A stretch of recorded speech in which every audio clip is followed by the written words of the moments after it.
Olá! Hoje a gente vai analisar os memoriais de um recurso bem importante que está nas mãos do Superior Tribunal de Justiça.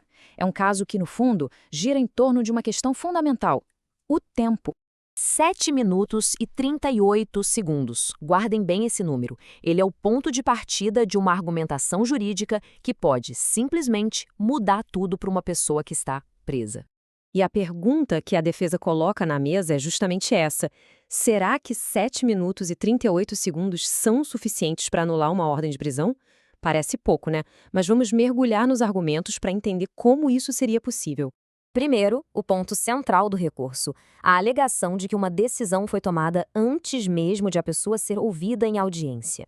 Mas antes de mais nada, vamos entender rapidinho o que é uma audiência de custódia.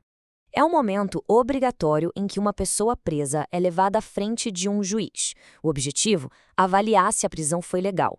E aqui está a regra de ouro. A decisão de manter alguém preso só pode acontecer durante ou depois dessa audiência. Nunca antes. Agora, olhem bem para essa linha do tempo que foi retirada dos próprios registros eletrônicos do tribunal. A defesa chama isso de nulidade matemática. Veja bem, às 16 horas, 22 minutos e 22 segundos, a decisão de prisão preventiva é assinada eletronicamente. Só então, às 16h30, a audiência de custódia do réu começa. A diferença? 7 minutos e 38 segundos. O argumento da defesa é direto. A decisão já estava tomada, já estava registrada no sistema antes que o réu pudesse dizer uma única palavra. E essa inversão, segundo a defesa, não é um detalhe pequeno. Ela atropelaria uma série de regras fundamentais. A gente está falando do Código de Processo Penal, da Constituição Federal, da Convenção Americana de Direitos Humanos e até de uma resolução do Conselho Nacional de Justiça. Todas essas normas, no fundo, dizem a mesma coisa. A audiência é uma condição para a decisão, não uma mera formalidade para cumprir depois. Mas olha, a questão do tempo é só o começo. A defesa alega que o que foi registrado no papel, oficialmente, não conta a história completa. De um lado, a gente tem a ata oficial, o documento escrito da audiência. Ele é bem resumida. Diz que o réu negou o abuso da polícia e que o juiz validou a prisão. Ponto. Do outro lado, a defesa aponta para a gravação em vídeo dessa mesma audiência.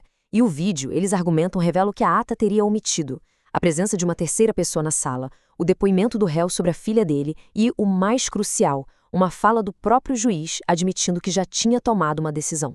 E esta seria a frase exata capturada no vídeo que a defesa aponta como prova. O juiz teria dito: a decisão que eu fiz agora há pouco. Para a defesa, não existe dúvida. É a confissão de que a decisão veio antes da audiência. Um fato que, segundo eles, foi simplesmente suprimido da ata oficial. Se a questão do tempo já parecia grave, o próximo argumento da defesa eleva a complexidade do caso para outro nível. Eles apontam para o que descrevem como um impossível conflito de interesses.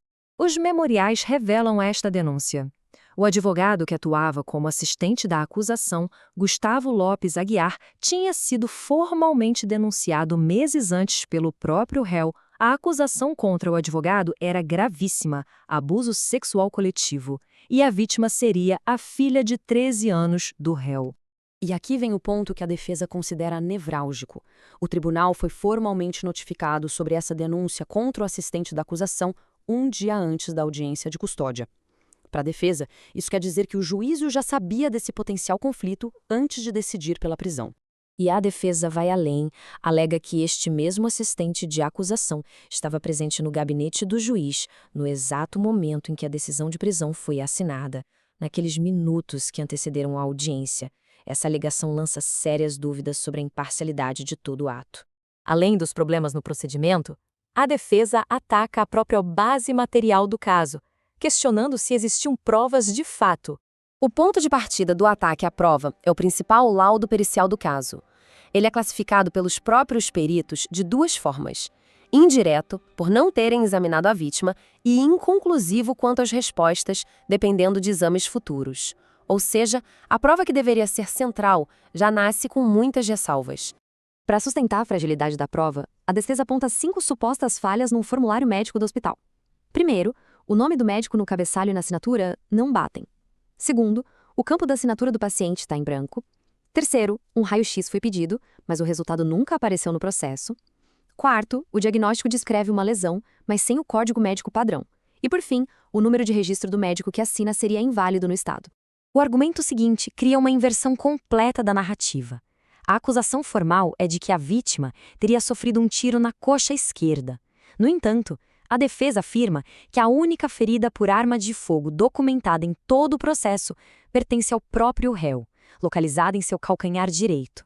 E para adicionar uma última camada de dúvida, os memoriais afirmam que as lesões do próprio réu, incluindo 3 costelas quebradas documentadas pelo Estado na noite dos fatos, foram completamente omitidas do relatório de indiciamento. Com base em todos esses pontos, a gente chega ao apelo final da defesa ao Tribunal Superior. Os pedidos são bem claros. O principal é a revogação imediata da ordem de prisão preventiva, como alternativa, a concessão de habeas corpus e, de forma cumulativa, o trancamento de toda a ação penal por falta de justa causa. Por fim, pedem que o caso seja enviado à Corregedoria para investigar as omissões na ata da audiência. Para resumir seu principal argumento legal, a defesa afirma no memorial: a realização tardia da audiência não tem o condão de convalidar a ilegalidade originária. Em outras palavras, um erro que nasce na raiz do processo não pode ser consertado depois. E tudo isso nos leva a uma questão final, que vai muito além dos detalhes deste processo. Se as regras do jogo são invertidas, se a decisão vem antes da defesa, o que sobra para proteger a presunção de inocência? A resposta, neste caso, está com o tribunal.